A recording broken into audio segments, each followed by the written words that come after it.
Salam hörmətli həmkarlar. Bizim bugünkü verilişimiz tarix fənninə həsr olunub.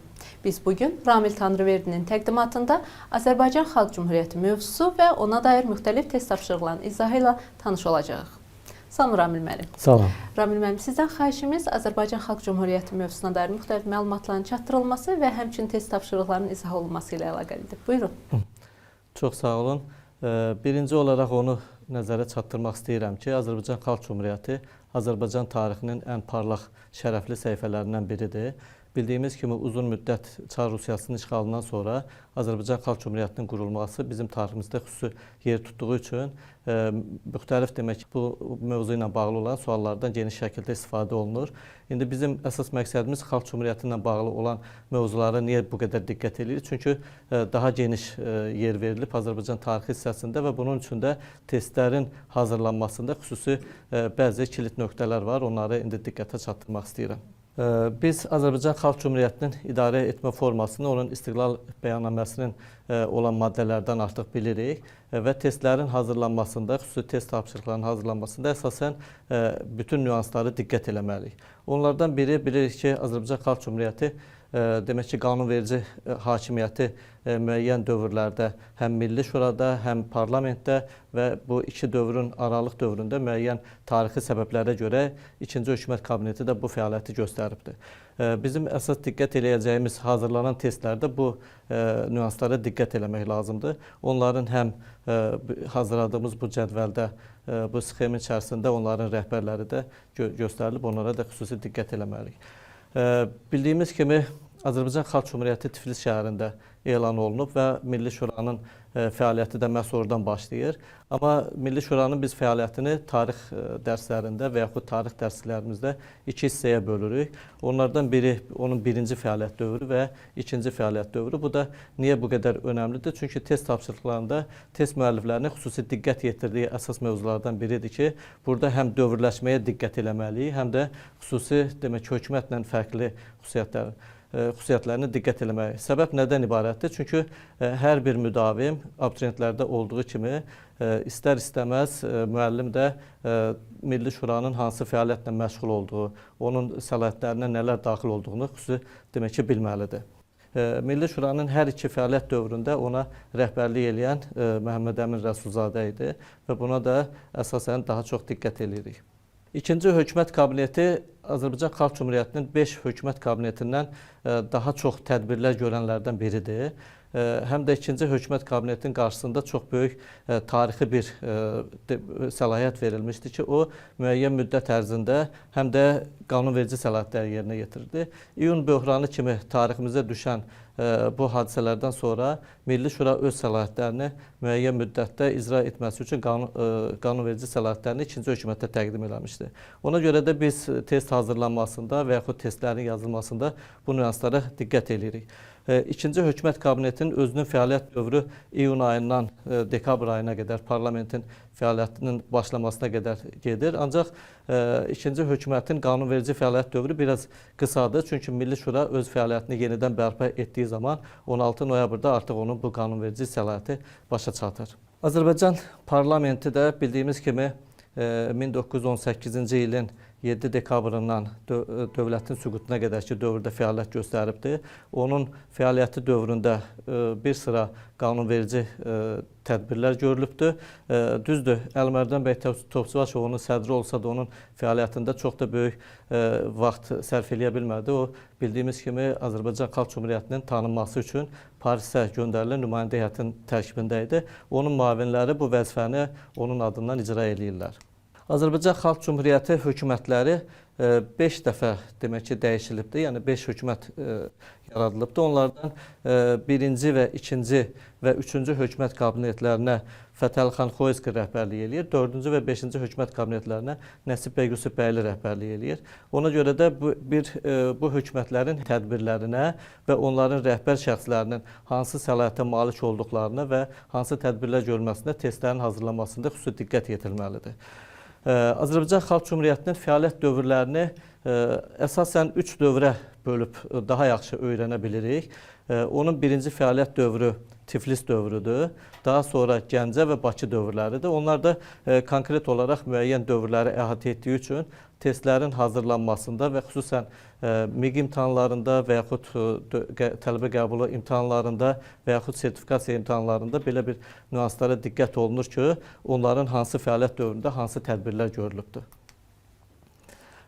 Deməli, bu fəaliyyət dövrlərinə bizim hökumət kabinetlərinin əsasən 5-i də iştirak eləyir. Çünki ancaq bir dənə Tiflisdəki fəaliyyət dövründə bizim Azərbaycan Xalq Cümhuriyyətinin birinci hökuməti fəaliyyət göstərib. Digər hər iki, həm Gəncə dövründə, həm Bakı dövründə. Bunları düzdür, Tiflisdən idarə olunsa da paytaxt deyildi, amma Gəncə və Bakı dövrlərini bölünməyinin əsas səbəbi Azərbaycan Xalq Cümhuriyyətinin paytaxt şəhərləri olmasıdır. Xalq Cümhuriyyəti dövrünün əsasən daxili və xarici siyasəti və onun mədəni tədbirləri, düzdür, mədəni tədbirlərini də daxili siyasətinə daxil edirik, amma bəzi hallarda isə bu testlərin hazırlanmasında fərqləndirilir. Burada daha çox əsasən nəyə diqqət eləməliyik? Hansı fəaliyyətin, hansı hökumətin dövrünə aid olmasından asılı olmayaraq o dövlət quruculuğu, sosial-iqtisadi, mədəni və xarici siyasət tədbirlərindən seçilirlər. Bunu bizim tarix müəllimlərimiz artıq kifayət qədər çox mənimsəyiblər, çox yaxşı bilirlər, ona görə də diqqətlidir. Biz sadəcə olaraq bir xatırlama ilə bunları yenidən nəzərə çatdırmaq istəyirik. Azərbaycan Xalq Cümhuriyyəti bayaq vurğuladığımız kimi 5 hökumət kabineti olmuşdu və biraz əvvəl də dediyimiz həmin bu fəaliyyət dövrləri də hər bir hökumətin özünün fəaliyyətində öz əksini tapmışdı. İndi isə Azərbaycan Xalq Cümhuriyyətinin demək, dövrünə aid əsas istifadə olunan test tapşırıqlarının bəzi nümunələrini biz burada göstəririk. Əlbəttə ki, demək ki, test müəllifləri tapşırıq hazırlayarkən başqa bir formadan da istifadə edə bilərlər. İndi mümkün qədər hansı formadan istifadə oluna bilər deyə biz bir ehtimal irəli sürürük və daha çox istifadə olunan formaları diqqətə çatdırırıq. Azərbaycan Xalq Cümhuriyyətinin ikinci hökumətinin dövlət quruculuğu tədbirlərinə diqqət etsək, burada ikinci hökumətin fəaliyyət dövrünə və onun sırf dövlət quruculuğu tədbirlərinə diqqət eləməliyik ki, biz doğru cavaba daha asan gedə bilək. Azərbaycan vətəndaşlığı haqqında qanunun qəbul olunması, Azərbaycan vətəndaşlığı haqqında qanun bildiyimiz kimi 1919-cu ildə olduğu üçün ikinci hökumət kabinetinin dövrünə aid deyil. Çünki ikinci hökumət kabineti 18-ci il dövrünü əhatə etmişdi. Neft sənayesində xüsusi mülkiyyət prinsipinin bərpa edilməsi, biz elə burada neft sənayesindən, xüsusi mülkiyyətdən danışırıqsa, bunun özü düzdür, ikinci hökumətin fəaliyyət dövrünə aid olsa da, amma sosial-iqtisadi tədbirdir. Bayaqki sxemlərdə biz bunları vurğulamışdıq ki, diqqət olunsun. Ona görə Bakı Xalq Komissarları Sovetinin neft sənayesini və Xəzər Ticarət Donanmasının milliləşdirmə dekretlərinin məhz 18-ci ildə oktyabr ayında ləğv olunmasını burada vurğulanır. Ona görə qısacası bizim doğru cavabımız deyil bu. Bakıda türk dilində ilk böyük kitabxananın açılması, elə kitabxana sözündən biz bilirik ki, bu dövlət quruculuğu yox, daha çox mədəni tədbirlərdir. Azərbaycan parlamentinin yaradılması haqqında qanunun qəbul olunması düzdür, ikinci hökumətin fəaliyyət dövrünə düşür. Çünki 1918-ci ilin noyabr ayının 20-si tarixinə təsadüf eləyir. Amma bu ikinci hökumət kabinetinin dövrünə düşsə də onun səlahiyyətində deyildi. Çünki Milli Şura Milli Şuranın ikinci fəaliyyət dövründə bu qanun verilmişdi. Dövlət bayrağının təsis edilməsi haqqında qərarın qəbul edilməsi ikinci hökumətə aiddir, həm də dövlət quruculuğudur. Bildiyimiz kimi Azərbaycan Xalq Cümhuriyyətinin 2 dəfə bayraq haqqında qanunu olubdur və bizim doğru cavabımız da burada E bəndidir. Növbəti tapşırığımız Azərbaycan Xalq Cümhuriyyəti hökumətinin Gəncədəki fəaliyyət dövrünə diqqət edirik. Bayaq ikinci hökumət kabinetinə diqqət elədik. Burada isə artıq 5 hökumət kabinetinin hamısını əhatə eləyə bilər, ancaq Gəncədə fəaliyyət göstəribsə. Təbii ki, Gəncədə fəaliyyət göstərən yalnız ikinci hökumət kabinetidir. Biz bütün hökumətləri yox, sadəcə olaraq bunu işarə eləyir ki, Gəncədəki fəaliyyət dövrünə diqqət eləyək. Müsəlman korpusunun Əlahəddə Azərbaycan korpusu adlandırılması, Azərbaycanda iyun ayında bildiyimiz kimi Qafqaz İslam Ordusu Bakıya gəlmişdi və bu zaman Azərbaycan Xalq Cümhuriyyəti hökuməti ilə, Milli Şura ilə Nuru Paşa arasında danışıqlar gedirdi və ordunun komplektləşdirilməsi, yenidən qurulması və Qafqaz İslam Ordusunun bəzi səlahiyyətlər verməsi həmin bizim bu test nümunəsindən bağlıdır. Ona görə doğru cavabımız məhz bu Gəncədəki fəaliyyət dövrünə aiddir. Digər deməli cavablar, məsələn, Osmanlı dövləti ilə sülh və dostluq müqaviləsinin imzalanması Azərbaycan Xalq Cümhuriyyətinin Tiflis dövrünə təsadüf eləyir. Çünki 4 iyunda bizim Azərbaycan Xalq Cümhuriyyəti nümayəndə heyəti Osmanlı dövlətindən müqavilə bağlamışdı və Azərbaycan Xalq Cümhuriyyəti rəsmən tanınmışdı. Müəssisələr Məclisində seçkilər haqqında əsasnamənin qəbul olunması Gəncə dövrünə yox, Bakı dövrünə aiddir. Xosrov Paşa bəy Sultanovun hərbi nazir vəzifəsinə təyin olunması birinci hökumət dövrünün hərbi naziri idi. Daha sonra bu səlahiyyət artıq Nuru Paşaya verildi müəyyən müddət. Daha sonra isə hərbi nazir vəzifəsi Bakı dövründə yenidən bərpa olunacaq. Qarabağ General Qubernatorluğunun yaradılması isə Bakıdakı fəaliyyət dövrünə aiddir. 3-cü hökumətin dövrünə düşür. Digər test nümunələrindən biri daha çox istifadə olunan Venn diaqramından hazırlanmışdı. Burada Azərbaycan Xalq Cümhuriyyətinin birinci və ikinci hökumətlərinin müqayisəli təhlili bizdən soruşulur.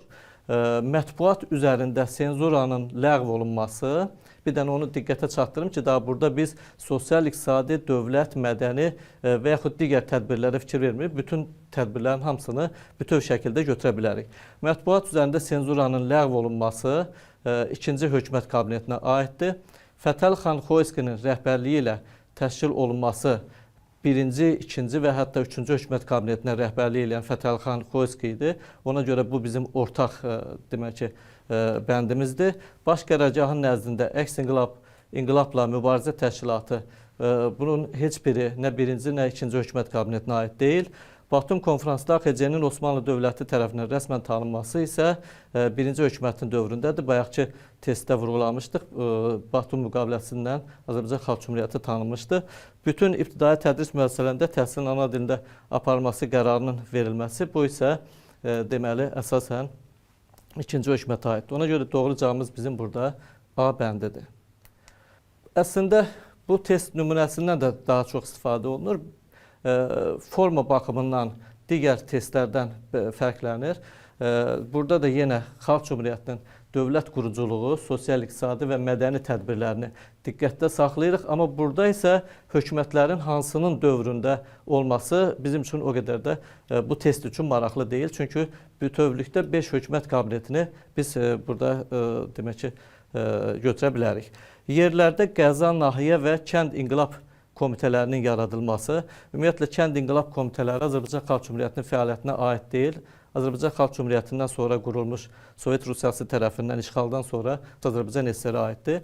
Araz Türk Respublikasının yaradılması Azərbaycan Xalq Cümhuriyyəti dövrünə aid olsa da onun fəaliyyətinə aid deyil. Dövlət bayrağı haqqında qanunun qəbul olunması, bəli, bilirik ki, həm iyun ayında, həm noyabr ayında Azərbaycan Xalq Cümhuriyyətinin dövlət bayrağı qəbul olunmuşdu. Birinci qırmızı rəngli ay ulduzla, ikinci isə indi də bizim demək ki, bayrağımız olan 3 rəngli bayraq. Ona görə biz burada birə C-ni götürə bilərik. Sosial-iqtisadi tədbirlərdə Gürcüstan Respublikası ilə hərbi müdafiə paktının bağlanması bu Cümhuriyyətin fəaliyyət dövrünə aid olsa da sosial-iqtisadi tədbir deyil. Ona görə biz onu götürmürük. Bakı-Batum neft kəmərinin bərpa edilməsi doğrudan da belə bir hadisə baş vermişdi. Bakı-Batum neft kəmərindən istifadəyə başlanmışdı. Bu sosial-iqtisadi tədbirdir. Xan, bəy, vəqf və kilsə torpaqlarının kəndlərə paylanması da Cümhuriyyətə aid deyil, Azərbaycan SSR dövrünə aiddir. Mədəni quruculuq sahəsində təhsil müəssisələrinin milliləşdirilməsi Azərbaycan Xalq Cümhuriyyəti tarixində yeganə sahə təhsil idi ki, təhsil sahəsi milliləşdirilmişdi. Məktəblər hamısı dövlət məktəbinə çevrilmişdi. Özəl məktəblərdən imtina olunub, daha çox dövlət məktəblərinə xüsusi verilirdi. Qısacası təhsil pulsuz idi. Dövlət teatrının fəaliyyətə başlaması da mədəni tədbirdir. Konstitusiyaya türk dilinin dövlət dili kimi daxil edilməsi, düzdür, türk dili, Türk-Azərbaycan dili, Azərbaycan Xalq Cümhuriyyətinin dövlət dili oldu, amma Azərbaycan Xalq Cümhuriyyətinin qısa dövrü, 23 aylıq dövrü onu konstitusiya hazırlanmasına imkan vermədi. Ona görə biz onu götürə bilmirik. Doğru cavabımız bizim burada A bəndidir.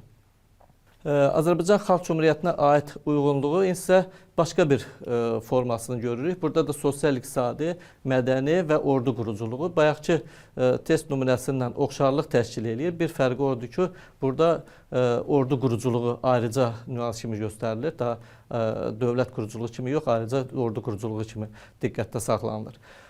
Sosial-iqtisadi tədbirlərcə milli pul nişanlarının tədavülə buraxılması Azərbaycan Xalq Cümhuriyyəti özünün qısa müddət fəaliyyət dövründə özünün pullarını tədavülə buraxdı. Azərbaycan Dövlət Bankının milliləşdirməsi, düzdür, 19-cu ildə Azərbaycan Dövlət Bankı yaradıldı, amma milliləşdirmə daha çox Bakı Xalq Komissarları Sovetinə və Azərbaycan SSR-nin fəaliyyətinə aiddir. Bu milliləşdirmə yox idi.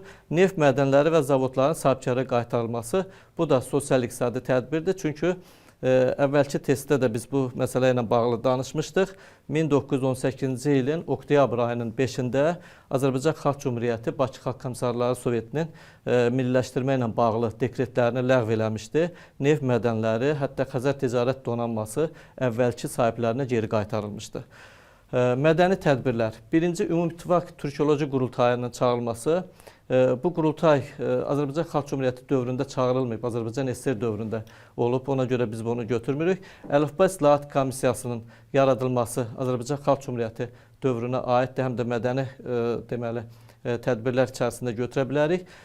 Qori müəllimlər seminariyasının Azərbaycan şöbəsinin köçürülməsi, düzdür, Qori müəllimlər seminariyasının Azərbaycan şöbəsi Firidun bəy Köçərli tərəfindən onun təşəbbüsü nəticəsində köçürüldü Azərbaycana Qori şəhərindən. Ancaq Bakı şəhərinə yox, Qazaxda demək ki, yaradılmışdı. Ordu quruculuğu sahəsində Gəncə Hərbi Məktəbinin fəaliyyətə başlaması, bu Azərbaycan Xalq Cümhuriyyətində artıq öz hərbçilərini özünü yetişdirməsi baxımından çox diqqətə layiq və təqdirə layiq bir məsələ olduğu üçün daim gündəmdə saxlanılmalıdır. Hərbi hissələr idarəsinin mərkəzləşdirilməsi üçün baş qərargah yaradılması, bu da çox xüsusi demək ki, bir hadisədir. O da ordu quruculuğu tədbirlərinə aiddir. Tatar Süvari alayının təşkil olunması da düzdür, Azərbaycanlılardan təşkil olmuşdu, amma Cümhuriyyət dövrünə deyil, 1-ci Dünya müharibəsində Çar Rusiyası tərəfindən təşkil olmuşdu. Doğru cavabımız bizim burada C bəndidir. Başqa bir nümunəmiz Cümhuriyyətin ikinci hökumətinin fəaliyyət dövrünə aid olan hadisələrin xronoloji ardıcıllığını seçməliyik. Bax, burada nəyə diqqət eləmək lazımdır? Bu tip formalı testlərin hazırlanmasında biraz fərqli nüansdan da yanaşılır. Məsələn, daha çox Azərbaycan Xalq Cümhuriyyətinin ikinci hökumətinin fəaliyyət dövrünə aid olanları seçib xronoloji ardıcıllığı düzmək belə də vurğulanır. Amma burada konkret olaraq, məsələn, ikinci hökuməti dövrünü müəyyən eləyəndən sonra biz o ikinci hökumətin fəaliyyət dövründə xronoloji ardıcıllıqla olan hadisələri seçirik, daha sonra isə xronoloji ardıcıllıqla düzürük. Bizim A bəndimizdə diqqət edirsinizsə bütün hamısının ardıcıllığı göstərilib, doğru ardıcıllıq göstərilmiş ola da bilər, olmaya da bilər, amma bu sadəcə olaraq bizim ikinci hökumət kabinetinə aid olmayanlar mövcuddur. Onlardan biri məhz Osmanlı dövləti ilə sülh dostluq müqaviləsi bu birinci hökumətə aiddir. Gürcüstan Respublikası ilə hərbi müdafiə müqaviləsinin bağlanması dördüncü hökumətin fəaliyyət dövrünə aiddir. Biz sadəcə olaraq ikinci hökumətə aid olanları seçirik. Deməli, onlar hansılardır? 1. 18-ci ildə ikinci hökumətə düşür. Ondan sonra Xəzər Ticarət Donanmasının gəmilərinin sahibkarlara qaytarılması bu düşür 18-ci ilin oktyabrında. Bir də Türk dilinin dövlət dili. Bu üç hadisəni xronoloji ardıcılıqla bölsək bizim doğru cavabımız artıq burada D bəndi olacaq.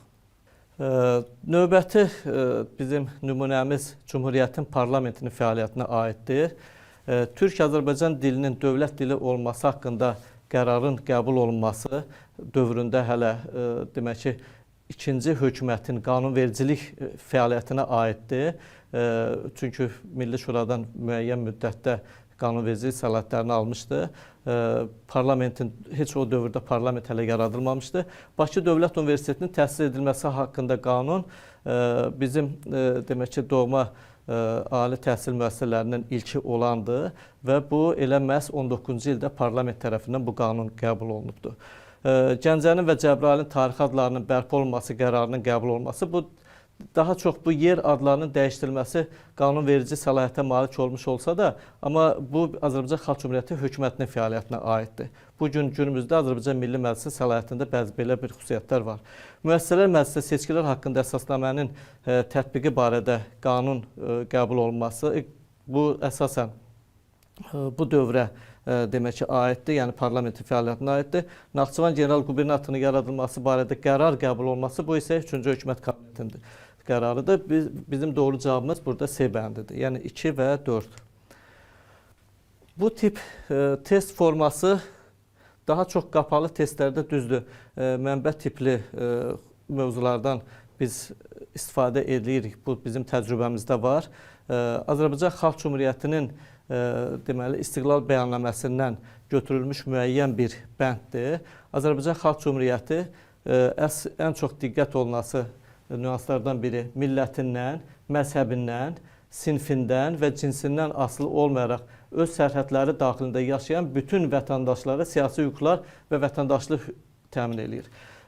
Deməli, Şərq dünyasında, yəni müsəlman şərqində Azərbaycan Xalq Cümhuriyyəti ilk yaradılmış respublikadır. Hətta Türkiyə Cümhuriyyətindən daha əvvəl daha çox tədbirlər görübdür. Onun əsas xüsusiyyəti demokratik dövlət quruculuğu işlərinin aparılmasıdır. Hətta müsəlman şərqində qadınlara da geniş hüquqlar verən demək bir cümhuriyyət olmuşdur. Burada bizdən nə soruşulur? Mənbədə əks olunan prinsip və müddəalara əsasən hansı nəticələri çıxartmaq mümkündür? Məsələn, Azərbaycan Xalq Cümhuriyyəti hüquqi baxımından vətəndaş bərabərliyi prinsipini qəbul edir. Vətəndaş bərabərliyi ilə biz onsuz da buradan bütün vətəndaşlara siyasi hüquqlar verilməsi və hamısına fərq qoymadan hüquqlar elə bizim bu doğru cavabı artıq özünü göstərir. Dövlət idarə etməsində dini mənsubiyyət əsas meyar kimi müəyyən edilmişdir. Azərbaycan Xalq Cümhuriyyəti bildiyimiz kimi dünyəvi dövlət idi və orada dini mənsubiyyət əsas meyar kimi götürülməmişdi. Bu da bizim mənbəmizdə özünü göstərir. Artıq məsəl üçün dinlə bağlı məzhəb məsələsi var. Onu göstərir ki, heç kimə fərq qoyulmamalıdır. Dövlətin siyasi sistemi liberal demokratik prinsiplərə əsaslanmışdır və biz bunu bugün də fəxrlə deyirik ki, Azərbaycan Xalq Cümhuriyyəti müsəlman şərqində ilk demokratik respublikadır və bu da bizim doğru cavabımızdır. Qadınlara siyasi hüquqların verilməsi üçün hüquqi baza yaradılmışdır. Bu da orada özünü göstərirdi. Artıq görürük ki, cinsindən asılı olmayaraq bütün hər kəs bərabər idi. Ona görə də doğru cavabımızdır. Dövlət yalnız türk müsəlman əhalinin siyasi üstünlüyünü təmin etməyə qarşısına məqsəd qoymuşdur. Bu doğru cavab deyil.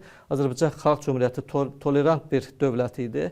Avropanın və dünyanın demokratik adından fəxr edib üzə çıxan ölkələrdən daha çox demokratik, daha çox insan hüquqlarına diqqət edən bugün dünya tarixində olan hadisələrdə həqiqətən onu göstərir ki, elə ən demokratik demək ki, dövləti elə biz özümüz qurmuşuq. Burada da doğru cavabımız 1, 3 və 4-dür.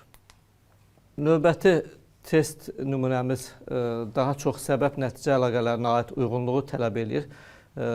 Son zamanlar hazırlanan çox maraqlı bir test formalarından biridir. Tarix müəllimlərimizin əksəriyyətini bəyəndiyi bir test formasıdır.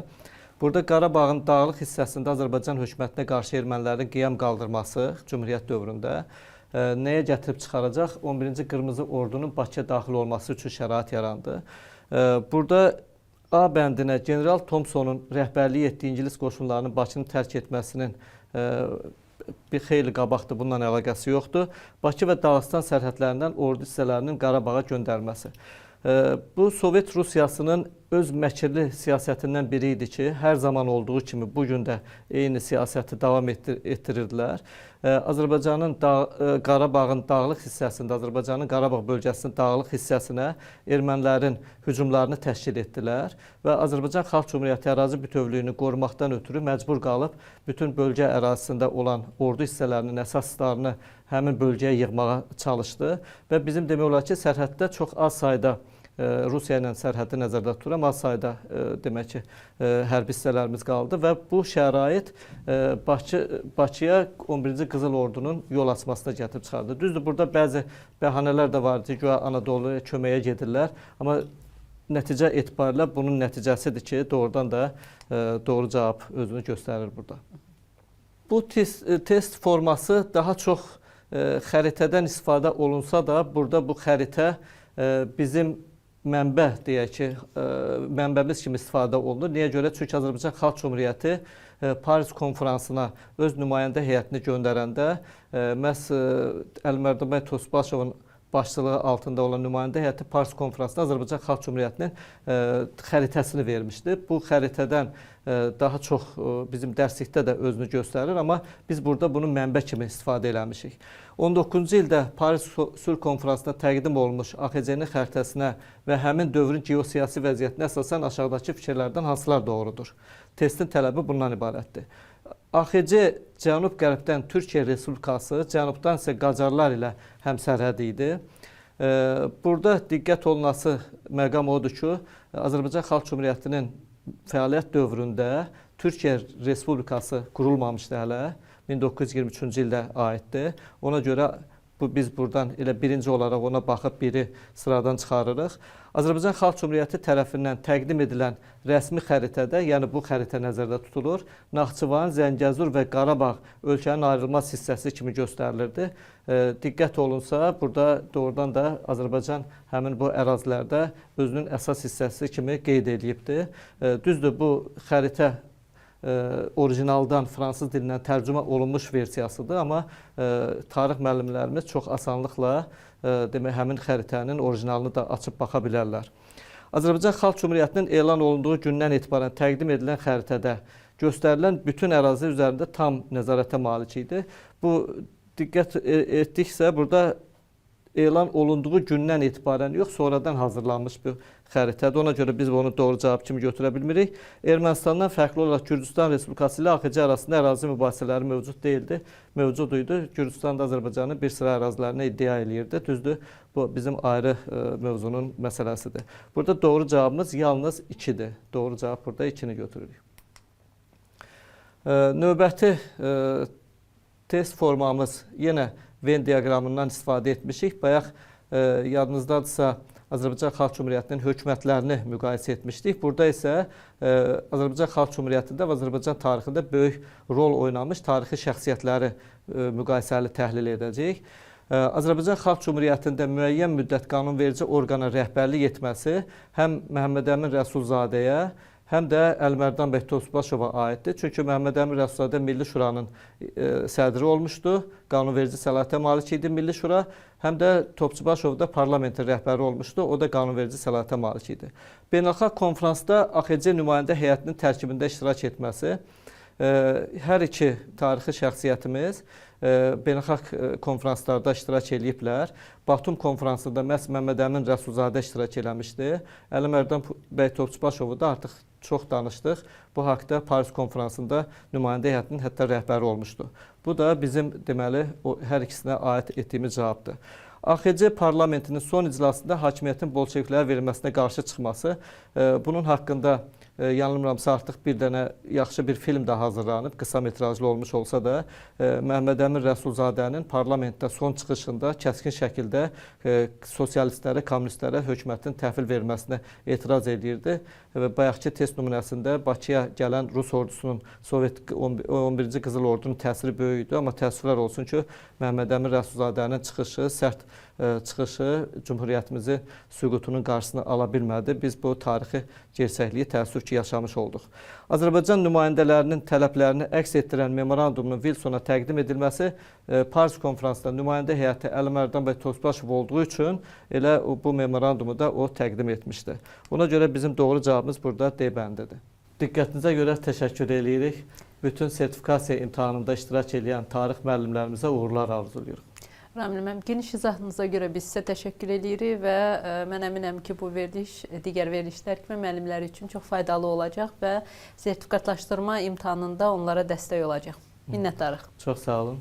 Hörmətli müəllimlər, biz bugünlük verilişi yekunlaşdırırıq. Növbəti verilişlərdə görüşənə qədər.